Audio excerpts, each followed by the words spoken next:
The first time I heard the garbage truck outside my apartment on Willow Street, I didn't think anything of it. It was a Tuesday in early October, the kind of gray Ohio morning that smells like wet leaves and coffee. I remember because I wrote the date on a check to my landlord, October the 7th. My name's Daniel Reyes. I was 29, working as a claims adjuster in Dayton, living alone since my divorce the year before. That morning I hit snooze twice, burned my toast, and spilled coffee on my sleeve, rushing out the door. Small, forgettable things. At work, my coworker Priya brought in donuts for her birthday. At lunch, my ex-wife texted about picking up a box of my old records. That evening I stopped at a gas station, bought a lottery ticket I never checked, and fell asleep on the couch watching television. Nothing about that day should have mattered, except when I woke up the next morning, the garbage truck was outside again. I checked my phone. Tuesday, October 7th. Same date, same time. I told myself it was a glitch. Then the toast burned again, exactly the same way. I spilled coffee on the same sleeve. At work, Priya brought in the same donuts. I almost said, "I know," before catching myself. I tested small things quietly, without telling anyone what I was doing. I took a different route to the break room.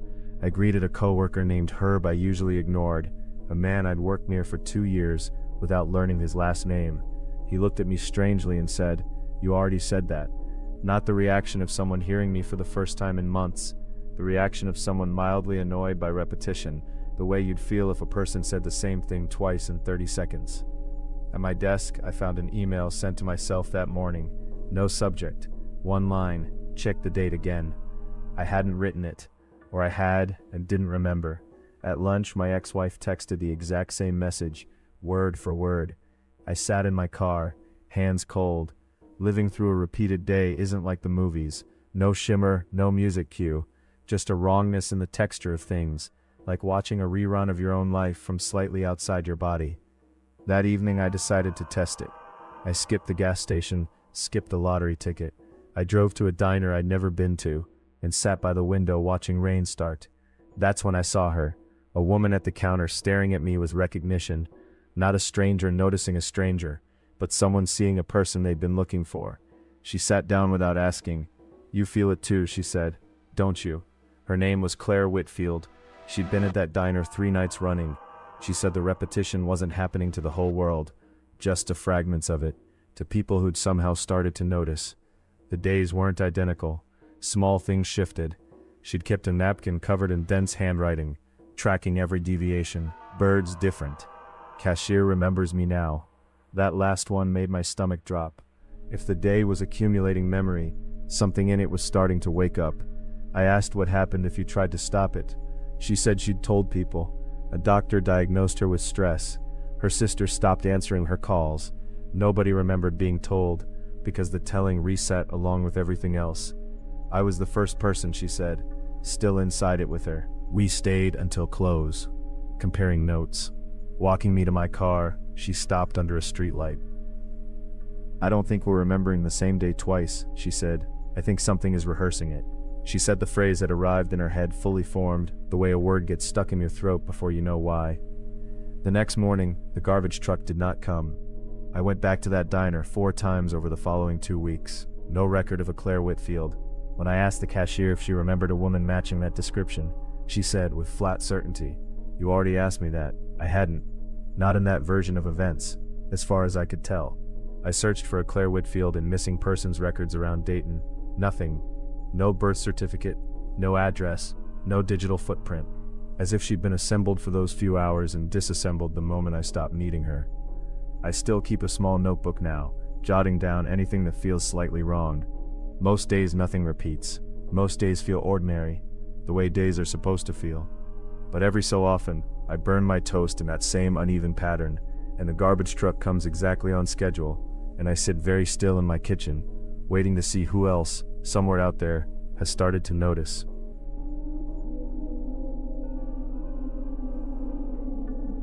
I edit audio for a living. Podcasts mostly, along with the occasional audiobook chapter when the money's good. I work out of a converted spare bedroom outside Portland, and most nights I'm the last person awake for miles, staring at waveforms until my eyes ache. My name is Ren Castellano. I don't believe in ghosts or anything supernatural. I believe in bad audio and the mind's talent for finding patterns where none exist.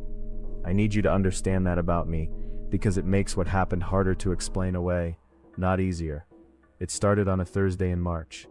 Cleaning up client files, I noticed one I didn't recognize. Conversation1.wave, timestamped for 9:47 that evening, nearly 6 hours in the future. I assumed it was corrupted, some artifact of a crashed render. I opened it anyway, more out of professional habit than curiosity. It was a conversation between two voices. Mine and my husband Marcus's. We were discussing his mother's hip surgery, a date we hadn't even confirmed yet. My voice said almost verbatim what I'd say 6 hours later at the kitchen table. If it's Thursday, I can drive her home, but you'll need to take the morning off. At 9:47 that night, we had that exact conversation, word for word, down to the pause before pre-op, down to Marcus clearing his throat. I checked the file properties obsessively. The timestamp was unambiguous. The file existed 4 hours and 13 minutes before the conversation happened. I didn't tell Marcus.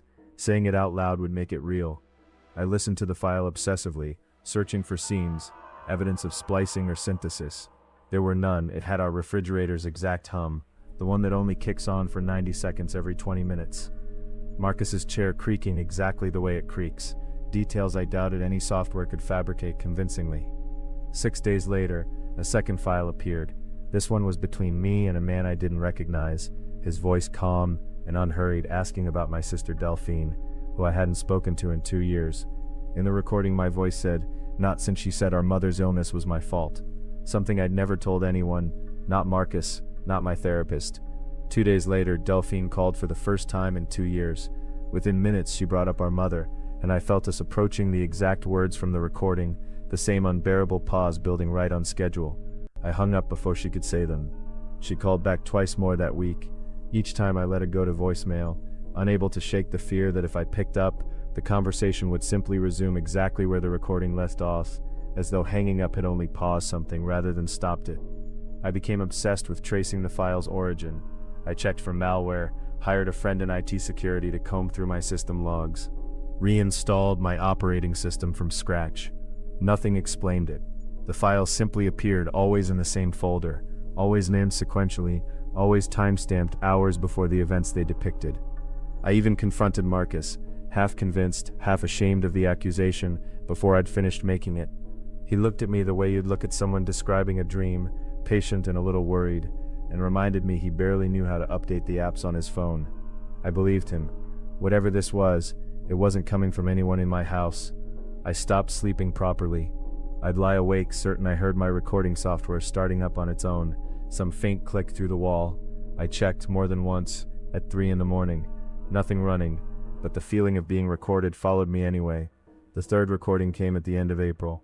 Only 40 seconds, and the only one I couldn't finish in one sitting. It was my voice, alone, in a room I didn't recognize, saying something I had no memory of saying, in a tone that wasn't mine, flatter, slower. It said, I already told you what happens next. You just haven't caught up yet. I sat with that file for 3 days before checking its metadata properly. That's when I noticed what I'd missed on the first two. The creation timestamp wasn't in the future at all.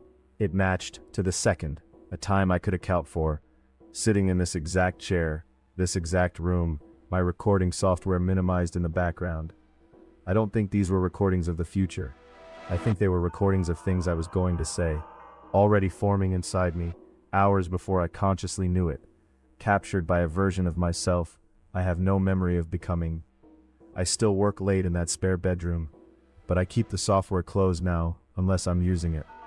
Some nights, when the house is quiet and Marcus is asleep, I find myself staring at that empty folder, waiting to see if it started listening again.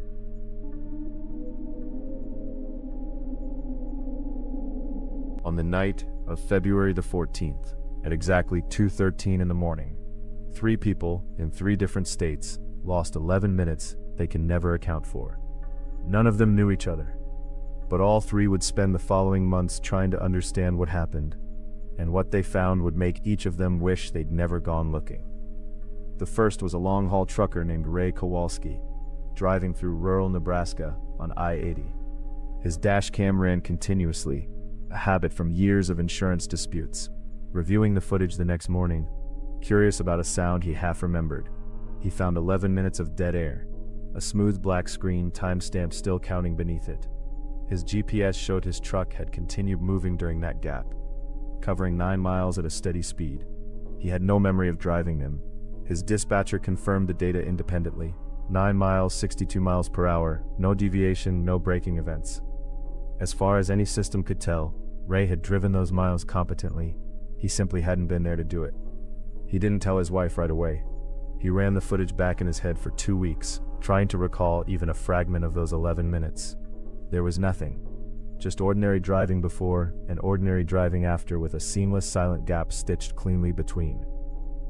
The second was a nurse named Odessa Marsh, finishing a night shift at a hospital outside Charlotte, North Carolina. She remembered clocking out at 2:09. Her next clear memory was standing in the parking garage at 2:24, with no memory of the walk, the elevator, or anything between. Hospital security footage showed her walking normally, checking her phone, behaving in every way exactly like herself, which unsettled her more than if she'd looked frightened or lost. Whatever had walked through that garage was, in every observable way, still her. The third was a teenager named Miles Okafor in a suburb outside Sacramento, who woke on his bedroom floor at 2:24 with his phone recording a voice memo he'd apparently started at 2:13. 11 minutes of near total silence, except for something faint near the very end. A sound his older brother, when he finally worked up the courage to share it, described as breathing that wasn't his. None of them noticed the coincidence immediately. Ray filed a complaint about his GPS. Odessa mentioned the missing time to a coworker who blamed exhaustion. Miles didn't think much of it until weeks later. He found a forum post from a woman in North Carolina describing the exact same experience. He messaged her. Skeptical but curious, Odessa wrote back, and something in the specificity of his questions convinced her he wasn't chasing attention. Together they found Ray's complaint buried in a trucking safety forum.